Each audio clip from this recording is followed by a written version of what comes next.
welcome back to another edition of Dave and Jay's Powerbomb. We're covering March 25th, 2020's episode of AEW Dynamite. Dynamite. And once again, due to the crisis planet Earth is currently undergoing, they were performing in an empty arena tonight. And it was an undisclosed venue. I was listening intently, and they didn't say where it was. I know it wasn't Daly's place, but at least they're out there doing it. Yep, they're doing it. It was kind of a little bit dull because they didn't actually have, the heels on one side and the faces on the other side. And that really added to the other show. But this time, you kind of took away from the show.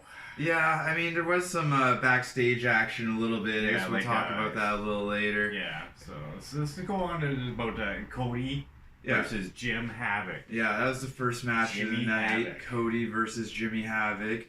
And we had Kenny Omega doing color commentary with Tony Schiavone. The other commentators, Taz, Excalibur, and JR, were unable to attend this week. Yeah, they're probably like self-isolating, like some of them. Social distancing. Social distancing. There's a lot of buzz terms floating around right now, but we're here to talk about wrestling. Wrestling! And anyways, the match was actually pretty intense action. I was going for Jimmy Havoc. I was going for Cody. Yeah, of course you would. Despite the neck tattoo. Yeah, you love your frat boy. So anyways, Jimmy Havoc was going on there, and he just kept giving them the beats and the beats and the beats and the beats. And, I really wanted Jimmy to win, but, he pulled off his move. Don't release the finish yet. Okay. I mean, maybe Jimmy won. We don't know. There's some ear pinching involved. There's a spot in the match where they were battling up to the commentary desk, and Jimmy Havoc put on the headset, and he was doing a little promo. Hey, frat boy. Cody the beats. Take this, frat boy.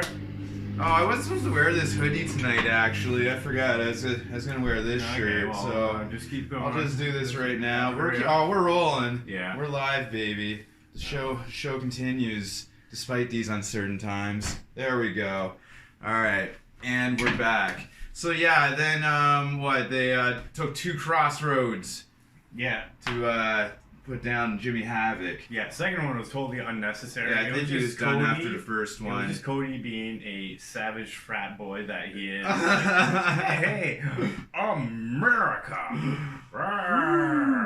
Wow. And and the betting that they were doing backstage. There's like some male locker room action they were watching backstage. Le Champion was back there. He was rooting for Jimmy Havoc. And I don't think MJF was there tonight. No, that was a shame because that was some other guy. You really shouldn't have to be surrounded by people that are lesser than him. So, even though there was nobody there was no out there. And then Billy Gunn won his bet backstage, I think. Yeah, that was pretty good. And then they kind of got in a little scuffle over there about payment and money. Something like that. Must have been what that was about. Yeah, near the end there. They were like, there's a little bit of a brawl. I think Sean Spears was running out of there or something. He lost too many bets. Yeah, but yeah, I think they do that later tonight or whatever. Yeah. Did you reveal who won this? Yeah, you did. Yeah, right? Cody won. Two crossroads. We're on to the next segment. Jake the Snake has a nice message for Cody. For Cody, and was like, "Hey, why don't y'all come on down to the farm? We can do some wrestling.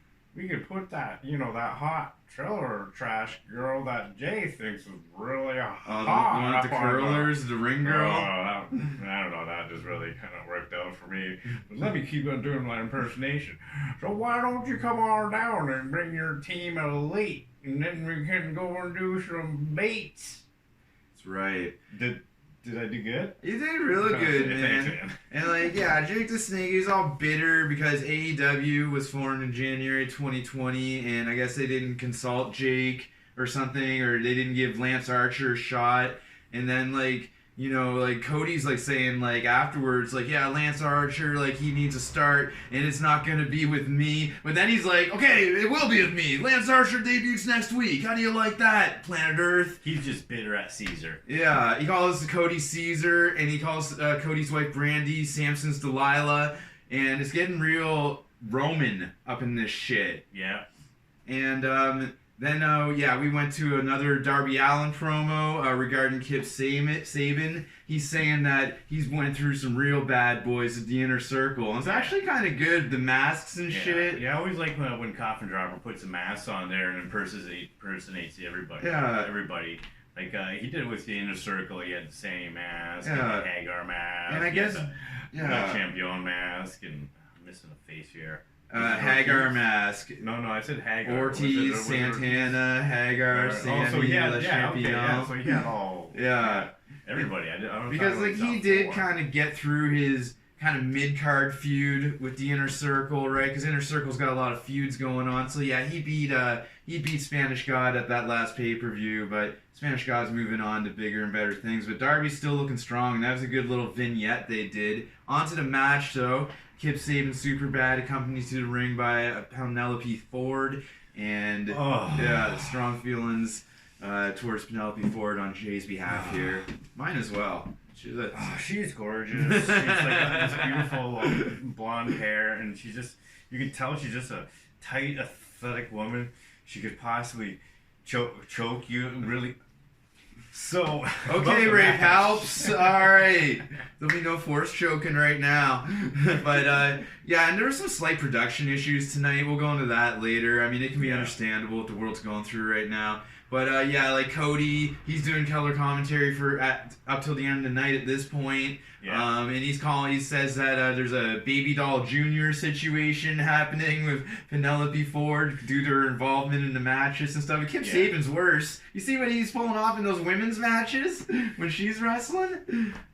It's crazy. Yeah, I barely notice him when she's wrestling. It's like...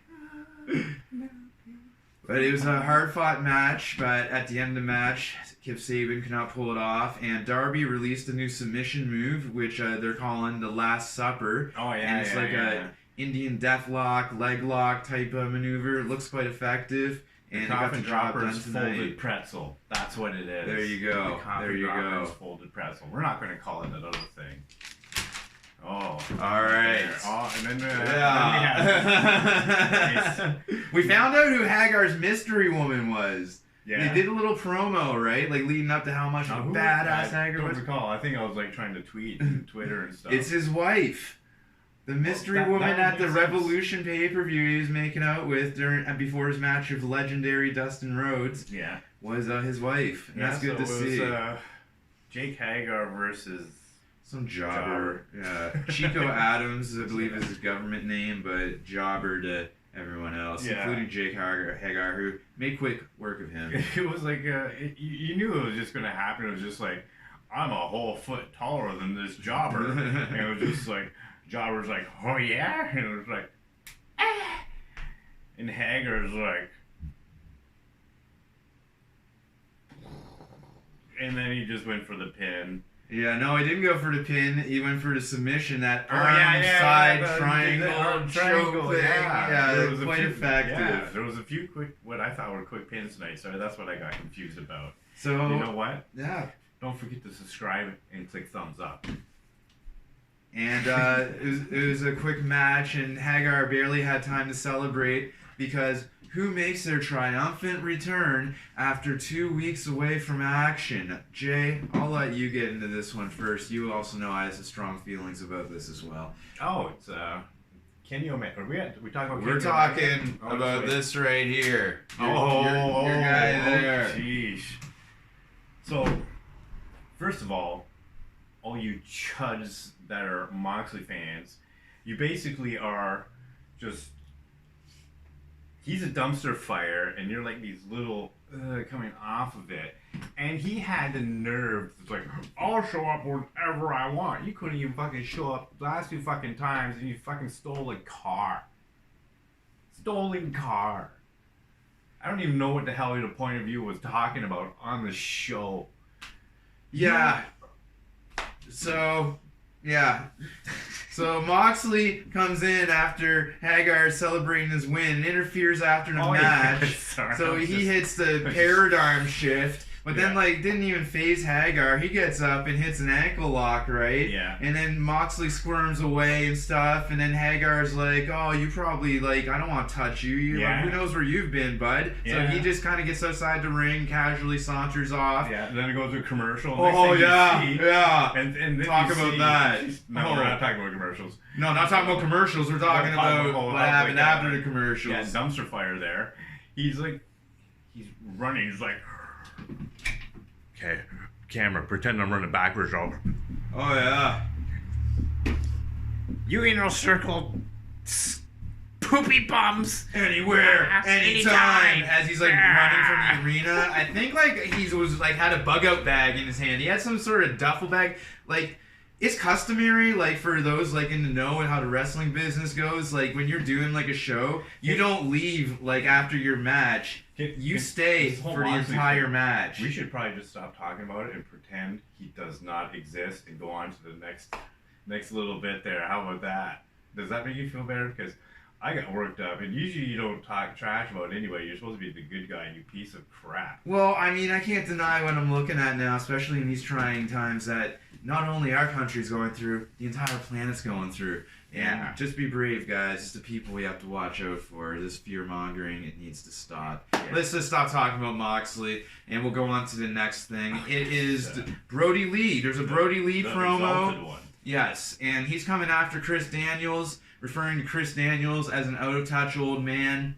And I can't argue that. So then they have another promo with the Exalted one. And he's like wearing a suit and eating steak. And he's got those two jobber guys with him that wear the masks, and they're eating steak in like a railway car or something like they're on the Snowpiercer train or something. The whole establishing dominance is like you can't eat until I'm done eating, and one guy tries to eat and he gets kicked out. He's not allowed. He has to go in the corner, and the other jobber just sneezes and because of the sneeze.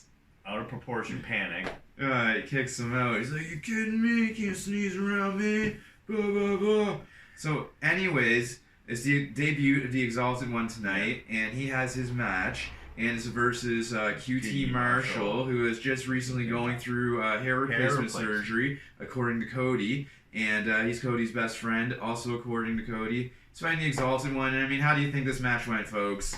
Like, Cody's on the mic. He's talking about how the Exalted one has this whole daddy eats first mentality, and he promotes social Darwinism. And then, while the match is going on, while QT's taking the beats, they have the picture-in-picture going to the male locker room where they're placing the bets, right? And then Tasha Gonzalez is in there, who like is one of the commentators of Shivani on AEW Dark.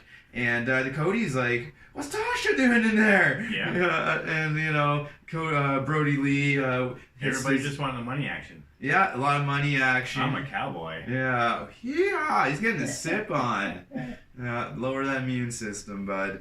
All right. So, I mean, Brodie Lee, I guess he has this new finisher, some type of devastating clothesline. QT sold it well and took the loss, and they left QT Marshal a Dark Order mask at the end. They just tossed it on his dead body. They're basically, it's like join us or oops, did I do that? And then, side note, these ads on TNT tonight, a lot of strong propaganda, pushing the agenda that they want to force upon the world. Moxley. We know we're smarter than that, planet Earth. On the show. So then they show a picture. Is Nick Jackson bleeding out from the mouth? Yeah, from, after he was found by the Inner Circle. Who was nice enough to tell everybody, and they admitted on there that it was like, hey, this guy is hurt. You should get some people down here. And they did. The ambulance was there. Flat Dust showed up. Yeah, it was funny because even in the thing there, they said, you should come in here and get your trash. And like I was looking on the screen and I couldn't see Moxley anywhere. It's true. It's true. Moxley took off. He ran from the arena as fast as he could. Yeah. Like, all wrestlers know, it's wrestler etiquette. You stay till the end of the show. Moxley leaving the arena, not even halfway through the show, that's bad form, and that's your champion. Yeah. And so then, Nick Jackson, Cody was upset by the picture they used of Nick Jackson bleeding out from the mouth. Yeah. And then they did a shot. Vanguard 1, Matt Hardy's battle droid, is watching Nick Jackson rehab in his garage, and he's got the percentage bars up there. He was only at 61%. That's right. It was like 61 or something like that. So he's better than 50. Then we had our main event. There was still something after the main event, but this is your actual wrestling main event. And what a main event to have, Jay. We have, like, Sammy Guevara. Yeah, Spanish God. Spanish sex god. Versus Kenny Omega, who is the AAA Mega Champion. He beat Rey Fenix for it however many weeks or months ago. And it was a great match. Title on the line. I mean, you know our feelings. We wanted Sammy to win. I know that I did. And did you just fucking give it away already? What? I want Sammy to win the match, man. Yeah, but give it away. What did I give away? I said I want Sammy to win the match. He's my guy. Maybe I'm just, being the heel, and I just know you're just not smart enough to follow your own script. So I'm not working on a script. I got some notes here. This is all improv. Planet Earth. And I don't know. I'm playing head games. I don't know if Sammy won or not, man. I hope he did. Yeah, I hope he won the AAA he has to fight Mega Champion. Kenny Omega still has the old hand injury, and even during the match, Cody was like, "That's like a fist fracture." I can't remember what the term was. Who knows? Anyways.